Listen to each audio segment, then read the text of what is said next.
Il y a beaucoup de structures qui permettent d'être bien accompagnés au démarrage. Je pense que où ça se corse, c'est si on réussit.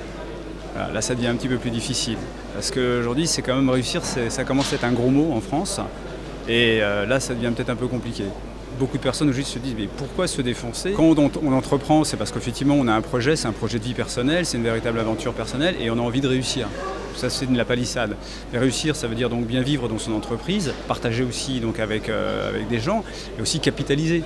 Et capitaliser, ça veut dire quoi? Ensuite peut-être changer de projet, donc ça veut dire éventuellement vendre pour repartir sur un autre projet. C'est vrai qu'aujourd'hui, soit on crée sa société pour être à son compte, pour avoir la liberté de ses contraintes. Hein. Maintenant, quand on essaye de trouver effectivement des financements ou des aides, on n'a pas beaucoup de réponses, hein, honnêtement. Moi, personnellement, j'ai cherché auprès des chambres, auprès peut-être des banques pour des prêts à taux zéro. Après, c'est difficile. Là, j'ai frappé à Initiative France. On m'a effectivement renseigné. Après, encore à moi de poursuivre. À vrai dire, j'ai pas trop écouté, je suis parti à ce moment-là.